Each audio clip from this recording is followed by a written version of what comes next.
안녕하세요, 시크입니다. 신해탑 3부 131화 리뷰 시작하겠습니다. 첫 번째, 일단 이번에 내용이 아주 분량도 그렇고 별로긴 합니다. 별점이 4점대인 게 충분히 이해가 되는 전개입니다. 물론 얼마 안 가서 평점은 회복되기 마련이지만요. 자아도공주 이름으로 에피소드가 진행된다는 게 상당히 마음에 걸리긴 했는데 귀엽고 사고를 칩니다. 두 번째, 무려 밤과 투닥거리는 신을 지나니 내용이 절반이 날아가 있습니다. 도대체 뭘 리뷰해야 되나 고민에 휩싸인 채 공포스럽게 이번 화를 읽었습니다. 세 번째, 저번 화에서 밤이 어떻게 자아도공주에게 밀리냐고 하는 분들을 역시나 참교육시키는 이번 화지 않았나 싶습니다. 밤이 압도적으로 봐준 거라는 사실 말이죠. 애초에 신수로 육체 강화하는 것 자체가 자기 의지로 하는 것이지 육체 강화를 하지 않은 밤이 무력으로 자아도공주에게 봐준다면 밀릴 수 있다는 점을 깨닫고 넘어가면 되는 부분이라고 생각합니다. 그게 아니더라도 밤이 공주에게 쳐맞고 나서 아파하거나 신체에 기스 하나 난 부분이 없어 보이는 게 포인트겠습니다. 네 번째, 밤이 공주의 빈틈이라고 보이는 컷인데 공주의 겨드랑이와 클로즈업 되는 부분에서 이거 나름의 개그 포인트로 서비스 컷을 넣어준 것인가? 라는 착각 아닌 착각을 하게 만들었던 것 같습니다. 다섯 번째, 그리고 밤이 공주를 이긴다고 해서 왜 결혼으로 이어지는 건지는 잘 모르겠네요. 좀 뜬금없는 생각인 것 같습니다. 대회 자체가 여자들이 치고받고 싸워 공방전처럼 주 비올레 그레이스를 차지하는 건데 말이죠. 그냥 이 전개 자체가 공주에게 나중에 밤이 진짜로 강하다는 것을 반전 매력처럼 보여주기 위한 하나의 빌드업 장치처럼 보여졌습니다. 근데 굳이 이랬어야 하나 싶네요. 그냥 고구마 잔뜩 먹고 끝난 느낌이었습니다. 애초에 공주가 골이 비었구나 라는 생각만 드는 것 같습니다. 여섯 번째, 밤이 랭커를 이긴다는 것은 무려 랭킹 관리국에서 공인을 한 부분인데도 불구하고 이게 헛소문으로 퍼진다는 것 자체가 참 아이러니한 부분입니다. 물론 말도 안 되는 일을 밤이 해낸 것이긴 하지만 밤이 비선별 인원이라는 점을 안다면 충분히 이해가 될 수도 있는 부분이라고 생각이 되는데 아직 비선별 인원이라는 것이 안 퍼져서 그런 걸까요? 랭킹 관리국의 공신력에 대해 의문을 가질 수밖에 없습니다. 일곱 번째, 근데 저는 한편으로 밤이 이 대회에 참가해서 증명한다는 포맷은 좋은 것 같습니다. 애초에 엔도르시와 리디알의 대결이 궁금하다기보다는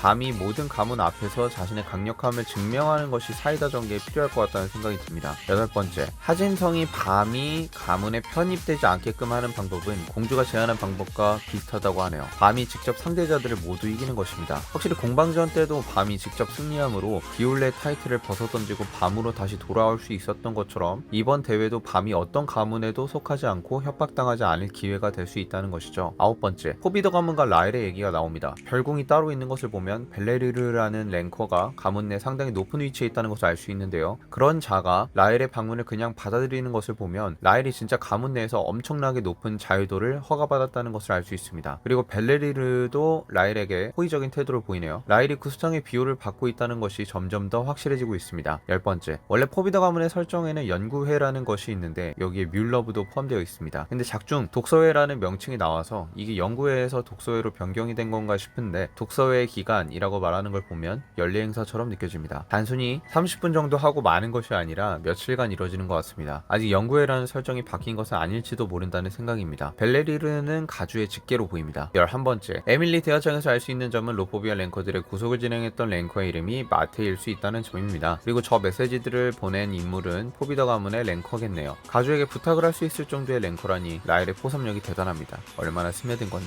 12번째, 그리고 랭커 앞에서 핸드폰 하면서 말하면 쳐맞을 수 있음에도 여유롭게 응대하는 라엘의 모습을 보며 또다시 감탄하게 됩니다. 13번째, 라엘이 울타리라는 말을 썼습니다. 근데 이게 은근히 상징적인 것이 2부 25화에서 쿤이 새로운 팀을 만들었던 이유는 라엘을 감시하기 위한 울타리를 위함이었습니다. 이제 역으로 라엘이 쿤을 가둬놓을 울타리를 얘기하네요. 포인트는 쿤이 아무리 라엘이 포비더의 비호를 받는다고 해도 누군가의 밑에 복종하며 노예로 살 운명이 절대 아니라는 건 점이죠. 그리고 쿤도 화이트의 힘을 받아 꽤나 강해졌기도 하고 애초에 화련이 같이 왔기 때문에 최악의 길로 갈 가능성은 전혀 없어 보입니다. 그리고 이 워프를 제안했던 것이 대장인데 워프함의 율도 있었기 때문에 이들의 쓰임새가 분명히 있을 것으로 생각이 됩니다. 아직 전혀 가늠이 안 되지만 말이죠. 밤이 참여하게 되는 대회랑 이 쿤 쪽의 스토리가 별개로 나눠질지 아니면 어떠한 계기로 인해 합쳐지게 될지가 가장 중요할 것 같습니다. 이상 131화 리뷰 마치겠습니다. 감사합니다.